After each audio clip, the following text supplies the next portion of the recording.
کہ اپنی عورتوں کے ساتھ دان نفقہ کی ذمہ داری تمہارے اوپر ہے کہ وہ ایک طرح سے اللہ نے تمہارے قبضے میں دے دی ہے، وہ تمہاری غلام اور باندیاں نہیں ہیں، ان کے معاملے میں تم اللہ سے ڈرو۔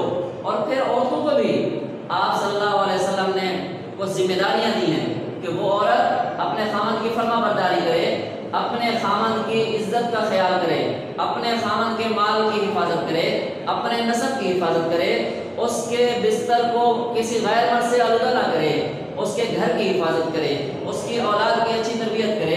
تو یہ ساری چیزیں عورت کے فرائض کے اندر ہیں۔ اگلے پوائنٹ کی طرف آئیں کہ انسانی مساوات، آپ صلی اللہ علیہ وسلم نے اس خطبے کے اندر انسانی مساوات کا اعلیٰ نمونہ پیش کر دیا۔ آپ نے فرمایا کہ کسی کو رنگ کی بنیاد پر، کسی کو قومیت کی بنیاد پر، کسی کو وطن کی بنیاد پر کوئی فوقیت حاصل نہیں ہے۔ اگر اللہ کے یہاں کوئی معزز ہے، وہ معزز کیسے ہے؟ وہ تقویٰ کی بنیاد پر معزز ہے۔ آپ نے فرمایا کہ آدم مٹی سے بنے ہیں اور تم سب آدم کی اولاد ہو، تم میں سے کوئی کسی کے ساتھ کوئی برتری حاصل نہیں۔ تو اس لیے قانونی مساوات ہو یا سماجی مساوات ہو، اسلام نے قانونی مساوات کے اندر بھی، سماجی مساوات کے اندر بھی انسانیت کو برابر رکھا ہے۔ اس لیے کہا کہ ایک ہی صف میں کھڑے ہو گئے محمود و ایاز، نہ کوئی بندہ رہا نہ کوئی بندہ نواز۔ اور پھر لاسٹ میں ہم دیکھتے ہیں کہ حق وراثت، آپ صلی اللہ علیہ وسلم نے اس خطبے کے اندر یہ فرما دیا کہ ہر وارث کا الگ حصہ مقرر ہے، ہر وارث کا الگ حصہ جائیداد کے اندر مقرر کر دیا گیا ہے۔ اور فرمایا کہ اگر کسی نے کوئی وصیت بھی کی تو وارث کے حق میں 1/3 سے زیادہ وصیت جائز نہیں ہے۔ تو گویا خطبہ حجۃ الوداع کے اندر آپ نے عورتوں کے حقوق و فرائض کا تعین فرما دیا، آپ نے انسانی مساوات کا درس دے دیا، آپ نے وراثت کے بارے میں تفصیل سے بتا دیا۔ تو عزیز طلبہ کرام، اس آخری سبق کے اندر آپ صلی اللہ علیہ وسلم کے فرامین اور آپ صلی اللہ علیہ وسلم کے سیرت کی روشنی میں ہمیں معلوم ہو گیا کہ حقوق العباد کی ادائیگی کس قدر ضروری ہے۔ اور پھر آپ صلی اللہ علیہ وسلم کے اس فرمان میں یہ بھی واضح ہو گیا کہ خاص طور پر اس معاشرے کے اندر وہ صنف کہ جس کو عورت کہا جاتا ہے، اس کا کیا مقام حاصل ہے۔ تو ہم کوشش کریں کہ ہم آپ صلی اللہ علیہ وسلم کے ان فرامین کے اوپر عمل کرنے کی کوشش کریں اور اپنے معاشرے کو مثالی معاشرہ بنانے کی کوشش کریں۔ اللہ تعالی ہم سب کا حامی ناصر ہو۔ السلام علیکم ورحمۃ اللہ وبرکاتہ۔